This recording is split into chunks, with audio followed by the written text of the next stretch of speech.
Hi friends, good morning. Welcome to my channel. எல்லோருக்கும் வணக்கம். இன்றைக்கி ஒரு 6 மினி விலாக் தான் ஒரு விலாகாக கன்வெர்ட் பண்ணி இன்றைக்கி ஷேர் பண்ணியிருக்கேன். ஃபஸ்ட்டு 2 ரெசிபி ஷேர் பண்ணுறேன். அதுக்கப்புறம் அன்றைக்கி டே ரொட்டீன் தான் ஃப்ரெண்ட்ஸு ஷேர் பண்ணியிருக்கேன். இது டே 1க்குரிய மினி விலாக் என்னென்னா வாழைப்பூ கூட்டு தான் ஃப்ரெண்ட்ஸ். ரொம்ப ரொம்ப சிம்பிளாக குயிக்காக டேஸ்ட்டாக பண்ணக்கூடிய ஒரு வாழைப்பூ கூட்டு ரெசிபி தான் இன்றைக்கி ஷேர் பண்ணியிருக்கேன். எப்போவுமே என் ஹஸ்பண்ட் நான் கேட்டால் தான் நல்லா இருக்குது, நல்லா இல்லை அப்படின்றதே சொல்லுவாங்க. அன்னைக்கு நான் கேட்காமயே நல்லா இருக்குது, டேஸ்ட்டாக பண்ணியிருக்கேன், இன்னும் கொஞ்சம் சாதம் கொடுன்னு சொல்லி கேட்டு வாங்கி சாப்பிட்டாங்க. அந்த அளவுக்கு டேஸ்ட்டாக இருந்தது. வாழைப்பூவை நல்லா க்ளீன் பண்ணிவிட்டு இந்த மாதிரி பொடி பொடியாக கட் பண்ணி எடுத்து வச்சுக்கிட்டேன். துவரம்பருப்பை விட பாசிப்பருப்பு போட்டு பண்ணுறதுக்கு இன்னும் நல்லா டேஸ்ட்டு கொடுக்கும். நான் இதை கட் பண்ணும்போதே பாசிப்பருப்பை நல்லா க்ளீன் பண்ணி கொஞ்சம் தேவையான அளவு எடுத்து நல்லா ஊற வச்சுட்டேன். கட் பண்ண அந்த வாழைப்பூ, பாசிப்பருப்பு போட்டுட்டு அதுக்கப்புறம் ஒரு பெரிய வெங்காயம், ஒரு தக்காளி, காரத்துக்கு தகுந்த மாதிரி பச்சை மிளகா சேர்த்துட்டு நல்லா நான் பச்சை மிளகா தான் காரத்துக்கே சேர்த்துருந்தேன். அதுக்கப்புறம் தாளிக்கும் பொழுது கொஞ்சம் வத்தத்தூள் சேர்த்துக்கிட்டேன். இதுதான் காரத்துக்கு இதுக்கு சேர்த்தது. அதுக்கப்புறம் கொஞ்சம் ஜீரகம், கொஞ்சம் மஞ்சத்தூள், கொஞ்சம் பெருங்காயப்பொடி, கொஞ்சம் உப்பு எல்லாம் சேர்த்து தேவையான அளவு நல்லா தண்ணி விட்டு இதை நல்லா எல்லாத்தையும் நல்லா மிக்ஸ் பண்ணிவிட்டு மூடி போட்டுட்டு ஒரு 4 விசில் கிட்ட விட்டால் இது சூப்பராக ரெடி ஆயிரும். தாளிப்புக்கு எண்ணெய், கடுகு, பூண்டு போட்டு தாளித்தா ரெடி ஆயிரும் ஃப்ரெண்ட்ஸ். அதுக்கப்புறம் இது டே 2 உடைய ஒரு மினி விலாக் தான். இது ஒரு டேஸ்டியான சிக்கன் 65க்கு தான் நான் எந்த மாதிரி ரெடி பண்ணுவேன் அப்படின்றத ஷேர் பண்ணியிருக்கேன்.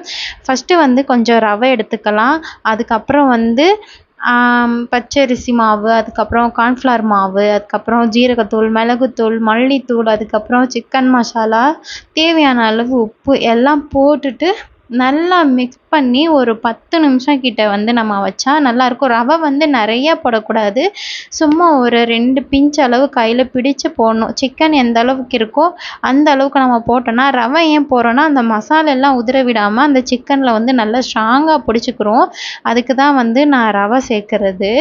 இன்னொரு நெக்ஸ்ட் விலாகில் நான் கண்டிப்பாக மிக்ஸ் பண்ணுறதையும் சேர்த்து நான் உங்களுக்கு டீட்டெயிலாக காமிக்கிறேன். இது டே 3 உடைய மினி விலாகு. என்னதான் நம்ம ரூமுக்கு ஏர் ஃப்ரெஷ்னர் நம்ம ரூமில் வச்சுருந்தாலும் இந்த சாம்பிராணி ஸ்மெல்லுக்கு ஈடு ஆகாது.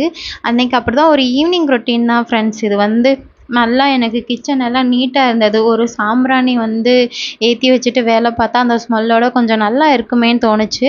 அதனால தான் சாம்பிராணி ஏற்றி வச்சுட்டு அன்றைக்கி நைட்டுக்கு கொஞ்சம் சப்பாத்தி ரெடி பண்ணிடலாம் அப்படின்னு சொல்லிட்டு அந்த வேலைகள் தான் பார்த்தேன். அன்றைக்கி தேவேஷ் அப்பா கொஞ்சம் சீக்கிரமாகவே வீட்டுக்கு வந்துட்டாங்க. அதனால் 2 பேர்த்தையும் கூட்டிகிட்டு வெளியில் விளையாடுறதுக்காக கூட்டிகிட்டு போயிட்டாங்க. அவங்க வர்றதுக்குள்ளே சப்பாத்தி மாவை ரெடி பண்ணிவிட்டு சட்னிக்கும் ரெடி பண்ணிட்டா வந்ததுமே சாப்பாடு கொடுத்துர்லாம் அப்படின்னு சொல்லி தான் நான் வேலைகள் எல்லாம் பார்த்துட்டு இருந்தேன். அதுவும் போல் இந்த சப்பாத்திக்கு மாவு ஃப்ரெஷ்ஷாகவே நம்மளுக்கு கிடைக்கும். இங்கே ஸ்டாக் வச்சுலாம் கொடுக்க மாட்டாங்க. அன்னைக்கு தேவையான அளவு மாவு அரைச்சி அன்னைக்கே அது காலி பண்ணிடுவாங்க. அந்த மாதிரி ஃப்ரெஷ்ஷாக கிடைக்கும்.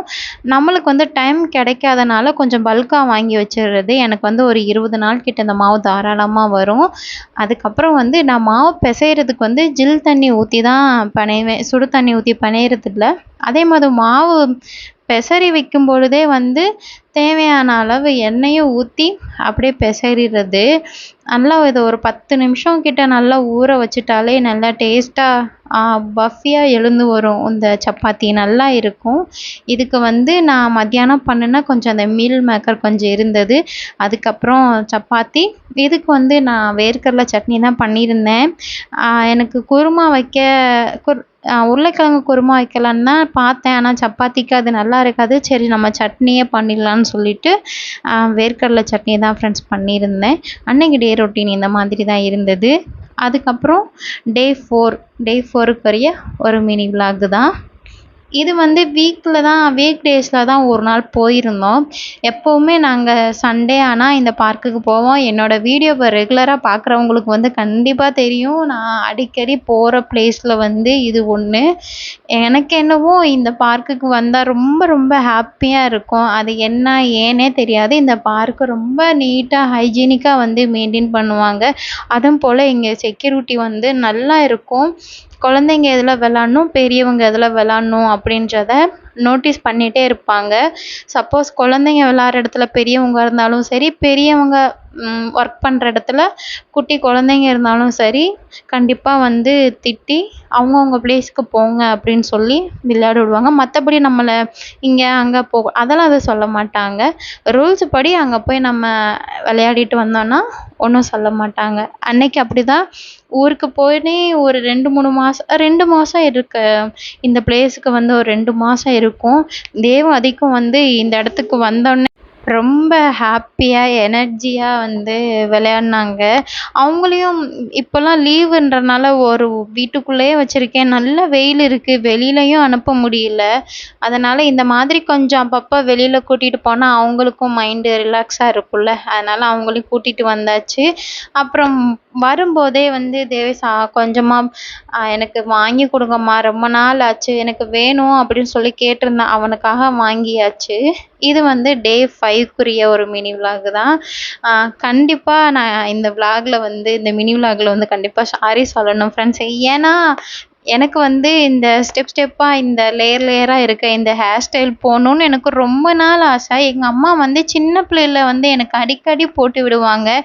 ஏன் அதுக்கு ஒரு ரீசன் இருக்குது.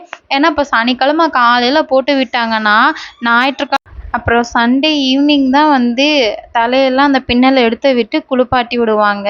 ஏன்னா அது அவ்வளோ சீக்கிரம் உழையாதுல்ல, பின்னாடி முடியெல்லாம் உழையாது, அப்படியே இருக்கும். முன்னாடி மட்டும் கொஞ்சம் முடியெல்லாம் கொஞ்சம் உழைஞ்சிருக்கும். மற்றபடி அந்த ஹேர் ஸ்டைல் போட்டு விட்டால் கொஞ்சம் முடியெல்லாம் அப்படி விரித்து போடாமல் அப்படியே கட்டியே இருக்குமே அப்படின்றதுக்காக தான் எங்கள் அம்மா வந்து லீவில் இருக்கும்போது இந்த ஹேர் ஸ்டைல் போட்டு விடுவாங்க. எனக்கு வந்து இப்போ போடணும்னு ரொம்ப ஆசையாக இருந்தது. ஃபஸ்ட்டு ஒரு டைம் வந்து ட்ரை பண்ணியிருந்தேன். சுத்தமாகவே நல்லாவே இல்லை, ரொம்ப மோசமாக இருந்தது. இது செகண்ட் டைம் வந்து ட்ரை பண்ணேன். கொஞ்சம் பெட்டராக தோணுச்சு. அதனால தான் அதை வந்து எதுவுமே ரிமூவ் பண்ணலை, அதை அப்படியே வந்து வச்சுட்டேன். ஒரு ஃபஸ்ட்டு டைம் போடுறதில் தான் ரொம்ப கஷ்டமாக இருந்துச்சு. செகண்ட் டைம் வந்து ஓரளவுக்கு இப்படி தான் பின்னணுன்றது கொஞ்சம் கெஸ் பண்ணிட்டேன். அன்னைக்கு வந்து ஒரு ஈவினிங் ரொட்டீன் தான் ஃப்ரெண்ட்ஸ். அதில் தான் வந்து கொஞ்சம் தோசை, அதுக்கப்புறம் மத்தியானம் வச்ச குழம்பு, கொஞ்சம் சிக்கன் 65 வச்சு அன்னைக்கு டே கம்ப்ளீட் பண்ணியாச்சு. இதுதான் ஃப்ரெண்ட்ஸ் ஃபைனலாக ஒரு மினி விலாகு. இது வந்து அந்த வாழைப்பூ கூட்டு தான். வாழைப்பூ கூட்டு பண்ணுற அன்னைக்கு தான் நான் வந்து ஒரு 3 ஷார்ட்ஸ் வீடியோவுக்குமே நான் ஷூட் பண்ணி வச்சுருந்தேன். ஒன்று வந்து ரெசிபி ஷேர் பண்ணணும், ஒன்று வந்து சண்டே ரொட்டீனாக ஷேர் பண்ணணும், இன்னொன்று வந்து அந்த ஹேர் ஸ்டைல் பற்றி உங்க கூட ஷேர் பண்ணிக்கிறணும் அப்படின்னு நினச்சேன். எனக்கு வந்து முன்னாடி எடுத்து வச்சுட்டு அந்த மினி விலாகை வந்து டெய்லியும் அப்படி அப்லோட் பண்ணுறதுக்கு எனக்கு வந்து அந்த அளவுக்கு விருப்பமாக இல்லை. சரி, அதனால் ஃபஸ்ட்டு இந்த எடுத்த மினி விலாகை ஃபுல்லாக நம்ம அப்லோட் பண்ணிவிட்டு இன்றைக்கி எடுக்கிறத நாளைக்கு ஃப்ரெஷ்ஷாக நம்ம அப்லோட் பண்ணணும், நிறைய நியூவாக கொஞ்சம் கண்டென்ட்டை யோசித்து பண்ணணும் அப்படின்றதுக்காக தான் இப்போது முன்னாடி இருந்த எல்லாத்தையும் சேர்த்து இன்றைக்கி வந்து நான் ஒரு விலாக் அவங்க கூட ஷேர் பண்ணிட்டேன். இனிமேல் வந்து கொஞ்சம் நியூவாக கொடுக்கணும்னு எனக்கு ஆசை. ஓகே ஃப்ரெண்ட்ஸ், பாய்.